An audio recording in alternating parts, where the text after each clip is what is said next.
In Black Myth Wukong, within a world that's home to gods from the Chinese pantheon, encompassing Buddhist, Taoist, and other deities, including the Jade Emperor, ruler of heaven, earth, and the underworld, along with Yaoguais, beings with preternatural abilities and strange appearances, and Yaksha nature spirits, there's a growing instability in the relationship between the Buddhist deities of Mount Lingshan and the Taoist gods of the celestial court.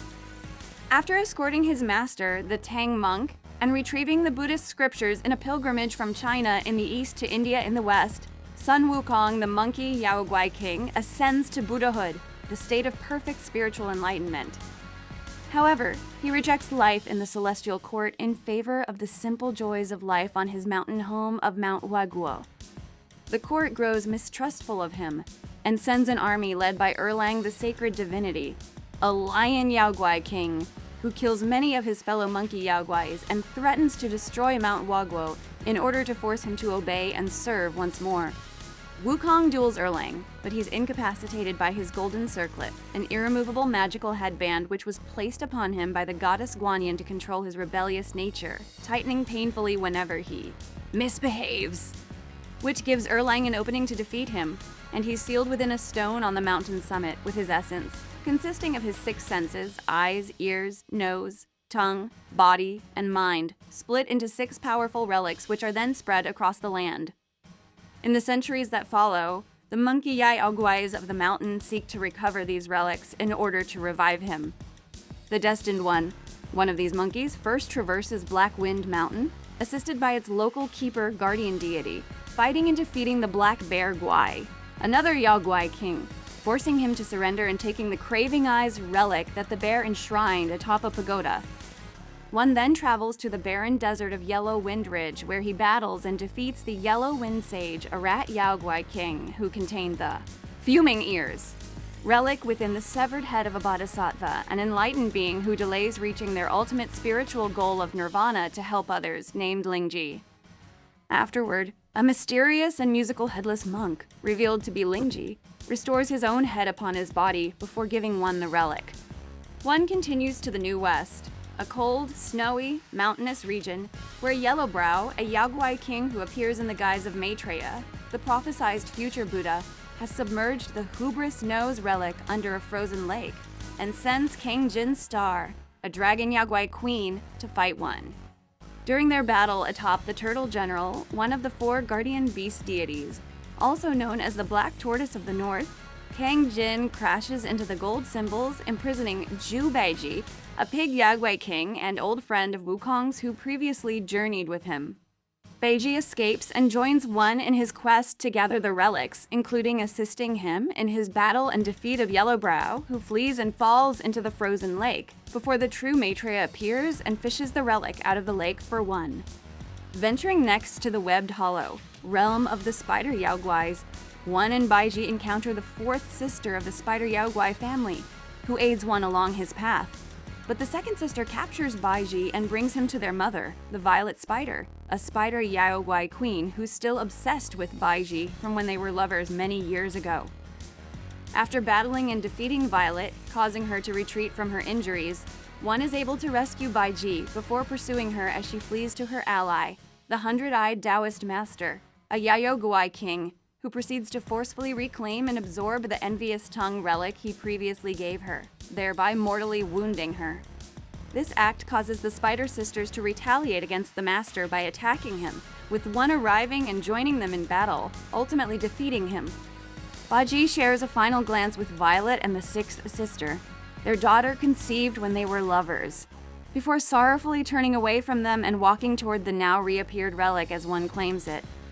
One and Beiji fight their way to the Flaming Mountains, a fiery, volcanic region where One rescues a woman claiming to be Ping Ping, the fox Yaoguai daughter of the Bull King and his mistress, Princess Fairfox. However, when One and Ping Ping reach the Bull King, he's able to see through the disguise, recognizing Red Boy, his son whom he had with his wife, Princess Rakshasi, also known as Princess Iron Fan, before One is forced to battle and defeat him. Afterward, the Bull King tries to give the grieved body relic to One, but Red Boy intercepts and consumes it, transforming into the Yaksha King, who One and Baiji proceed to again battle and defeat. Rakshasi then appears, pleading for mercy for her son, offering in exchange her plantain fan, a legendarily powerful tool capable of dousing even the fiercest of fires with a single wave of it. But Red Boy refuses to submit, instead killing himself, which causes the relic to re-emerge, allowing One to claim it.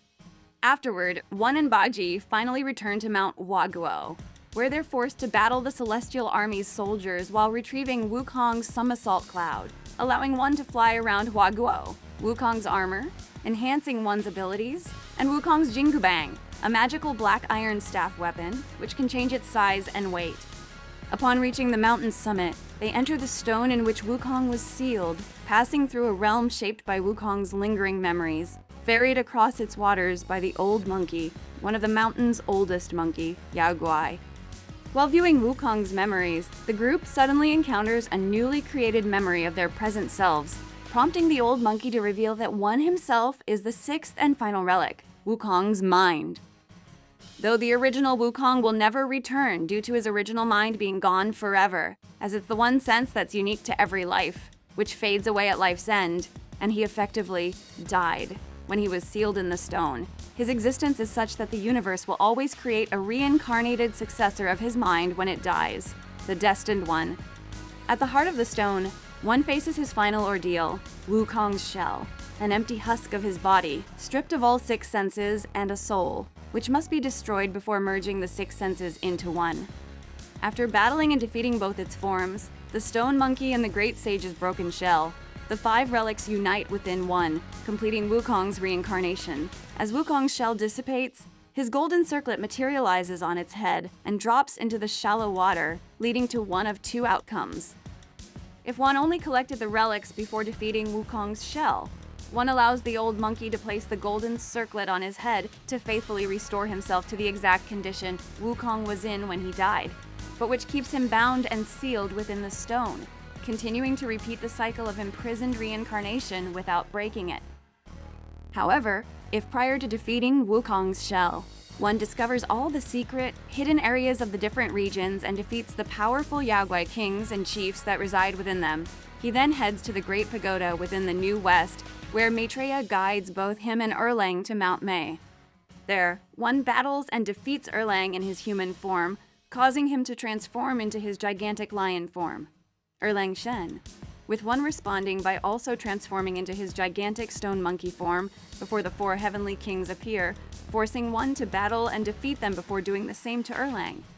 After his defeat, Erlang unleashes Wukong's memories from his third eye and shares his realization that their battle centuries ago allowed Wukong to create an alternate path for himself, one that would allow him to break free of his golden circlet through his own death and reincarnation. As One has now recovered Wukong's memories in addition to the relics, he fully understands Wukong's true intention of sacrificing himself by dying in order to be reincarnated free of the golden circlet's control, and so does not allow the circlet to be placed upon his head,